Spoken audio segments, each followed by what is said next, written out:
All right, hey friends, Andy Kennedy here with day 2 of 60 for the Toxic Truths Challenge, 60 days of toxic truths, purging the poisons. So as always, I'm going to open with just a little reminder of my story and why I'm doing this. So today we are talking about reading the label. And I started yesterday with my story and why I'm doing this Toxic Truths Challenge. So if you missed that video, go back and watch the first one. We also have a Facebook group. I'm launching this on YouTube as well. So you got multiple places to watch this. But for me, it's just talking about these topics that I feel like a lot of the time get swept under the rug. And when it comes to reading the label, I wrote an article for our little independent newspaper a long time ago when I first moved to Steamboat Springs, and we started that newspaper around the year 2000. And reading the label has always been really important to me, knowing what's in my food. So these first 2 weeks, we're talking about nutrition and the food systems. So not your lotion labels or your shampoo or your house cleaners. Those are all going to come later. We are going to talk about them, but they're going to come later. Today, I'm just talking about your nutrition labels. And hopefully the food that you're eating has a nutrition label, right? It has a supplement label sometimes, or maybe not an ingredients list at all because it's an apple. And I would rather you eat stuff that doesn't even have an ingredients list. And the rule of thumb that I always have is, and I learned this from my mama, so maybe Mary Ellen, if you're watching, you'll appreciate this, but she wouldn't let me buy cereal if sugar was the first, second, or even third ingredient. So I learned this at a very young age, to read the label and understand what was in my food.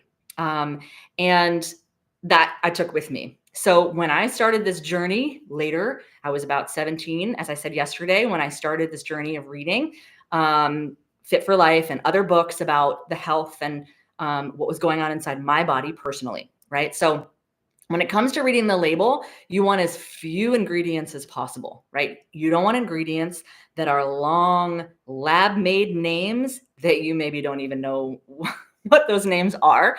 And if there's a name in the ingredient list that you can't avoid for some reason, I can't even think of an example there, but if there is an example there, you want that at the very bottom of the list, because how an ingredients list works is the thing that is the largest ingredient in your recipe is the first ingredient, okay? And then the second is less and the third is less. And so that's why my mom was like, no, if sugar is the first, second, or third ingredient, you can't have that cereal, right? So that cut out a lot of cereals for me.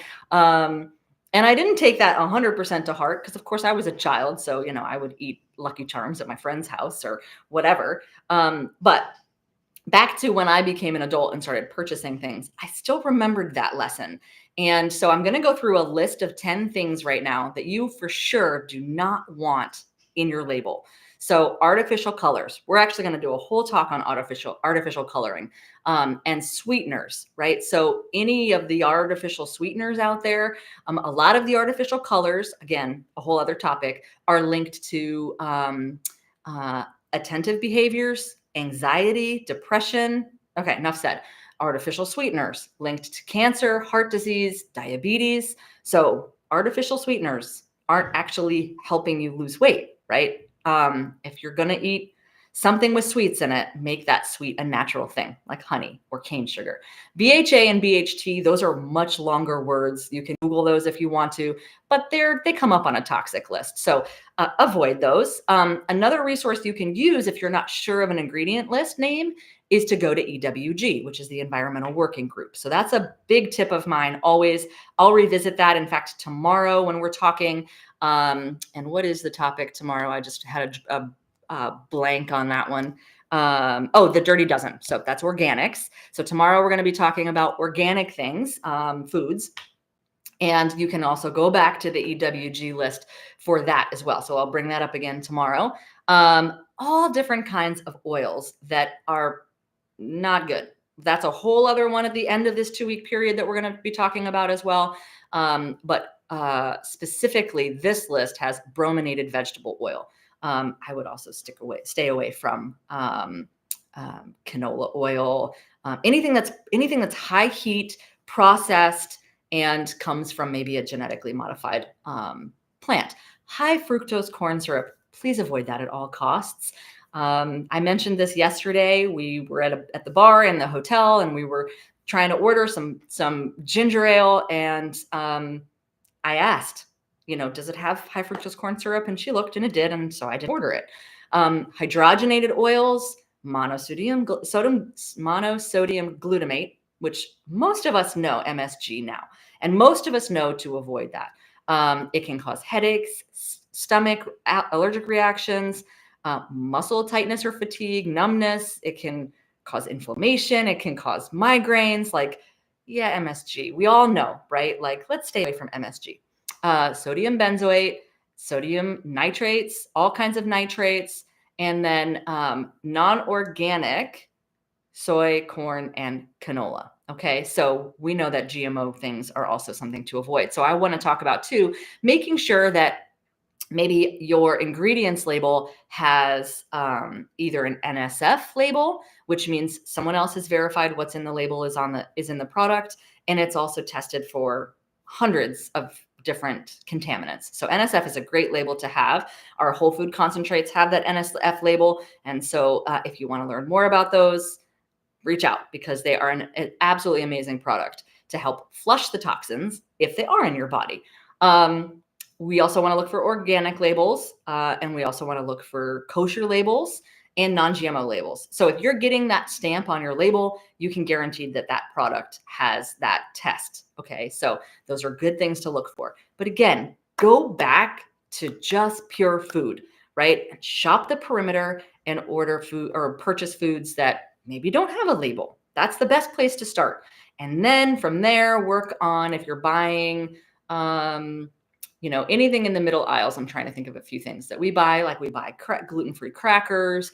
We buy, I'm not making currently. I don't have a great full kitchen, so I'm currently not making my vegetable stock. I will eventually go back to making my vegetable stock, but we're buying that. So I make sure I buy vegetable stock that doesn't have any of those things in it, and it's just a very short list of vegetables. Like I want vegetables in my vegetable stock, right? So look for that. Read those small labels, and make sure that your ingredients list is as little and short and natural as possible. So that's today, 60 days of toxic truths, these 12 or 14, days in these first 2 weeks are the food systems. So we're going to be talking about a lot of things when it comes to food systems, from meat and eggs and alcohol, and, toxins, where we store toxins in our body, and fat cells and kidneys and liver. What else here? We're going to talk about caffeine. We're going to talk about sugar.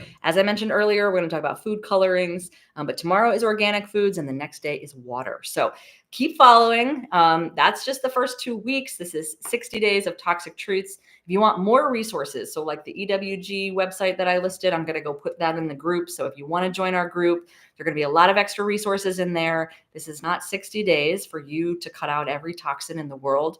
I don't even want to imagine the detox that would create inside your body, the flush, right? Slowly but surely, just focusing on these tips and tricks and all the little things that you can pay attention to when you're starting to look at your health at a deeper level. So that's why we're here. That's why we're doing this. Thanks for watching, and tune back in every day for the next 2 months.